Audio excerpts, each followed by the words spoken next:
Hi guys, this is Alea Jen and welcome back to my YouTube channel. So for today's video, merong tanong sa atin si Ella Bernal. Ayan, mega love shout out sa iyo and also to Avit Vlogs. Shout out sa iyo.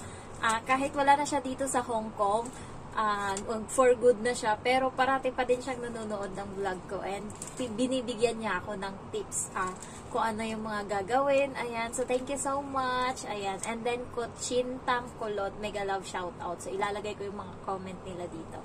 Ayan, so Ella Bernal, nagtatanong siya kung paano ko nga daw ba binabudget yung sahod ko dito. Ayan. So, number 1 yan. Number 2 is kung saan daw makakabili ng mga food supplement, mga vitamins, or beauty products. Ayan.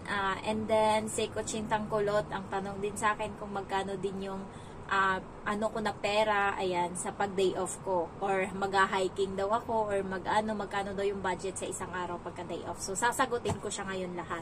So, si Ella Bernal, yung iniiwan ko na sahod ko is 4,730 Hong Kong dollar. So, yung iniiwan ko dyan, yung 700 Hong Kong dollar.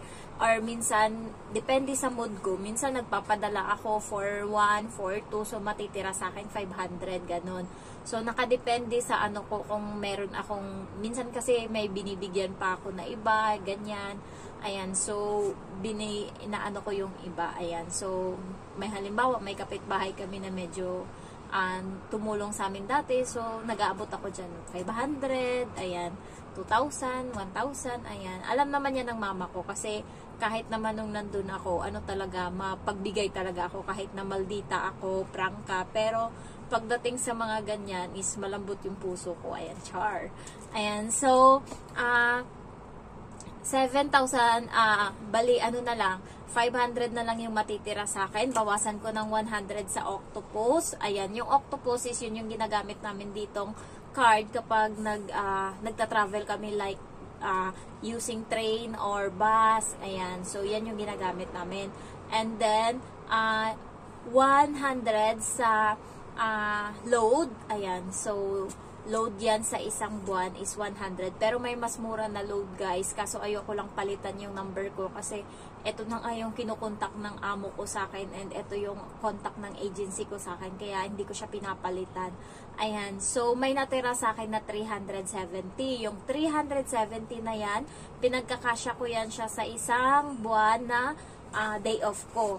Minsan pag lumalabas ako pag unang araw ng sahod, bumibili ako ng mga palaman sa tinapay, ayan, mga cheese whiz, ganyan, ano pa nga ba, sabon ko, yung bar, ayan, and then napkin, depende sa mood ko talaga. Pag nabuboard ako, yun kasi yung ano ko, shopping, ayan. So, minsan pumupunta-punta din kami doon sa ukay-ukay, and then kasama ko yung mga kaibigan ko. Doon nga yung mga gumala kami. Magkahilera lang din yun yung ukay-ukay tsaka yung grocery.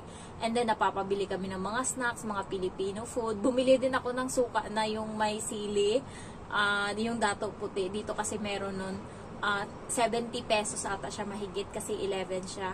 Pero wala naman akong paggagamitan ng suka. Bumili lang ako kasi nami-miss ko lang. Baka, ayan, pag kumakain ako ng apple, sinasawsaw ko sa suka o kaya bayabas. Ayan, bumibili ako ng mga prutas na mga kinakain ko sa Pinas kasi yung mga iba dito, hindi ko kilala na prutas. Ayan, so, bumibili din ako ng itlog. Yung itlog naman is nasa 15 Hong Kong dollar lang yon. Kaya, pagkatapos ng day off ko, may natitira sa akin minsan na 200 Hong Kong dollar.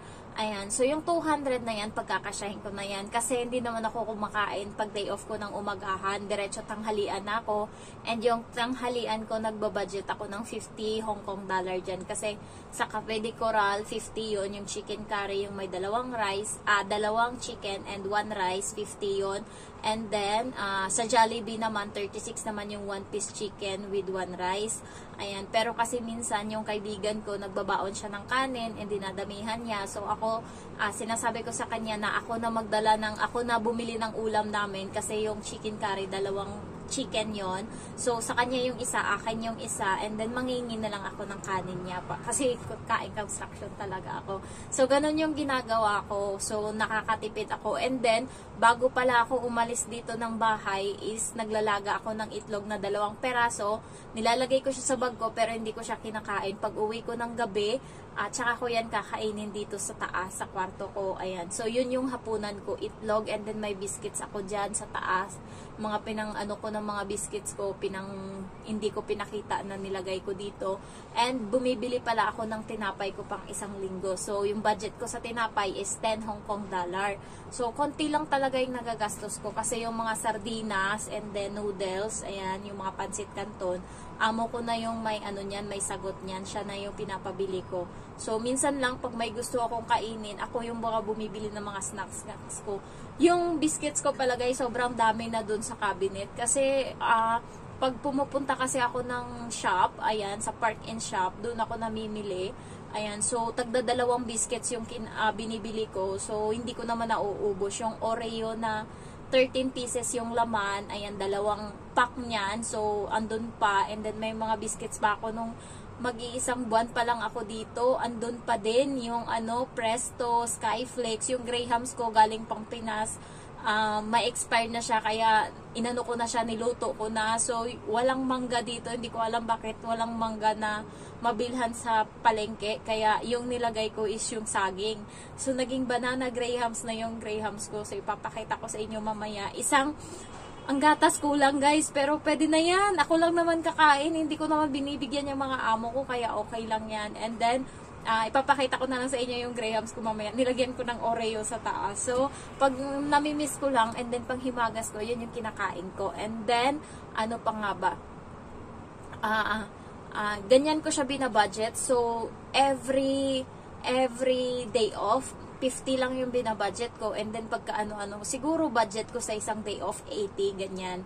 So, iyan na, 80. Pero, may ATM ako guys, may card ako nadala, and nandun may laman yung card ko. Kasi pag pumupunta akong Park and Shop, doon ako napapa-shopping kung ano yung makikita ko. Ayan. So, minsan sa Mannings, ayan, bumibili ako ng mga hindi ko kailangan. Uniqlo, ganyan, Baleno, lalo pag may magandang damit na naka-sale. Ayan, so, napapabili ako dyan. Yan lang naman. And, yung ATM ko talaga is bit-bit ko yan parati. Nandito lang yan sa likod ng cellphone ko, iniipit kasama yung Hong Kong ID ko para in case nandyan siya. Ayan, so, ganun ko binabudget yung ko. So, 700 Hong Kong dollar. Pero yung ibang mga OFW, 2,000 Hong Kong dollar. Na-shock ako. Kasi merong first timer na nagtanong kung magkano daw binabudget nila sa isang buwan. Yung mga sumagot is 2,000 Hong Kong dollar. Yung iba naman 200, nakakatuwa sa 200 kasi nagbabaon siyang kanin, sardinas, ayan. So, nagsisimba siya kapag day off niya, kaya wala siyang masyadong hanash, wala siyang masyadong gala. Kaya, yung 200 daw, may sobra pa daw yun. And yung load nila guys is nasa 30 plus lang, 40. Isang buwan na yun nila nagamit. Kaya, so SIM ata yung SIM card nila. Kaya, ayan. So, pero ako, okay na, hindi na ako magpapalit ng SIM card kasi kailangan dito yung contact ng amo ko. So, and then yung isa ko kasi dual SIM naman tong phone ko, pero yung isa kasi is roaming, yung smart ko na SIM card galing Pinas, and every time gamit ko talaga to kasi puro GCash yung galaw ng cellphone ko dito, puro GCash ako, and then puro online banking. Ayan, so kaya Shopee, Lazada, ayan, ang daming hanash, kaya kailangan yung SIM card ko na smart is hindi matanggal dito sa cellphone ko. Ayan. So, sa isang tanong naman ni Ella Bernal is kung saan makakabili ng food supplement and then mga beauty products. Nasa Central po lahat. Nandun sa worldwide na mall. Andun lahat ng mga Pilipino. Kahit ano pili ka dyan, kahit ano. Nandyan lahat. Walang lahat. Ni katiting, nandun lahat. Kompleto. Ayan. Kahit saging na nilaga, nandyan. Ayan, kaya lahat ng kailangan mo is hindi ka kasi nandoon.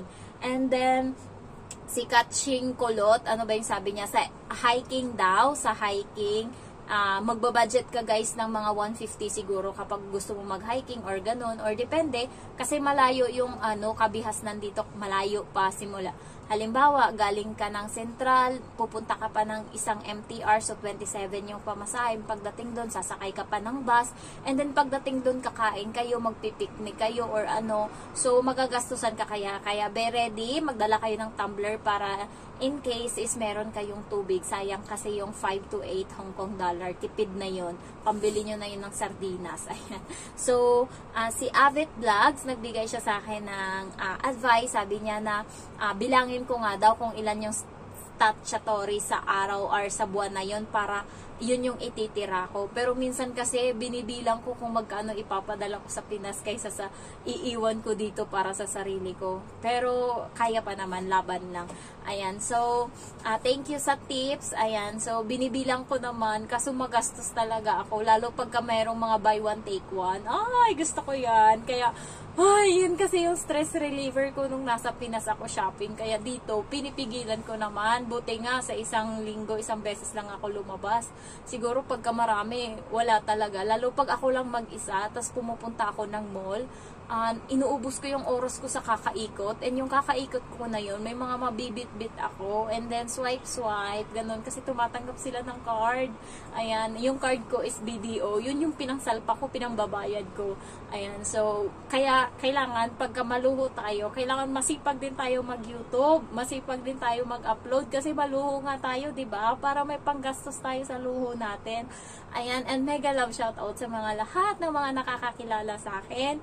Yung mga kaibigan ko, merong nagsasabi, uy, si Alea dyan yan, nakasama nyo. And then, may mga nakakakita sa akin. Thank you so much. Ayan, so, alam nyo guys, pansinin nyo naman ako, pagka nakita nyo ako, gustong-gusto ko kayo makilala. Kasi ako, kilala nyo na ako.